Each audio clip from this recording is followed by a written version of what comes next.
Hi everyone welcome back to my mini blog. तो काली मु किछि भी पोस्ट करि पारिनी मिनी ब्लॉग कारण मत काली एते अलसुआ लागुथिला ना, मु खाली दिन सारा सोईची। तो गाधे पाधे मु रेडी हो जाइथिली आ इठी गोटे मु तळु आनथिली ए प्लांट को। तो मु ताको लगे देली मो बालकनी रे। तापरे मु आसी गली एट मोर नीतिदिनिया कार्य करिबा पई जोटा कि होची खाइबा बनेबा।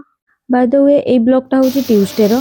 तो ट्यूसडे दिन मु सब एमती लंच बनैथिली, भात डाली भजा आ ता सहित मु टिके सोयाबीन टिक्की बनैथिली। खाई पी सारी संध्या बेले मु टिके एठी स्किन केयर करथिली कारण संध्या रे हमर गोटे इवेंट थिला। तो मु एठी रेडी हेची, केमती देखा होची आपण माने मते कमेंट रे कहि परिबे सियोर। आसिकी पहुँची गलु इवेंट जोड़ी होता क्लब रे।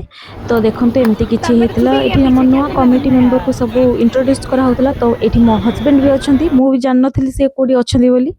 तापर आम टे एंजॉय कलु, सहित स्नाक्स होता, स्नाक्स भी एंजॉय कलु।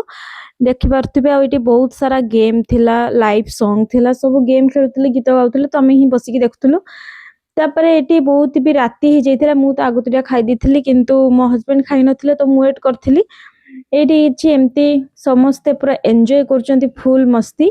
मु गीत सुने पारिबिनी नहले कॉपीराइट पड़ जिवो। लास्ट को ये भी एटी खाउथिले, मु टिके वीडियो नै गली कारण मु जेतेबेले खाइली सेतेबेले बहुत भिड़ थिला। तो मु किछि वीडियो नै पार नथिली। तो एठी देखंतु मते केमती सब चिड़ौचंती। या भितरे टाइम तो हो जाइथिला 12टा पाखापाखि। मते एते जोर निद लागुथिला। तापरे हमें किछि टिके फोटो उठैलु, तापरे घर को रिटर्न कलु। जदि मो फोटो देखिबा को आपण माने चाहथिबे तो मते इंस्टा रे फॉलो करि परिबे। तो आजिर मिनी ब्लॉग रे एतिकी। काली पुणी देखा हबो आ गोटे मिनी ब्लॉग रे। तो रहिली, बाय बाय।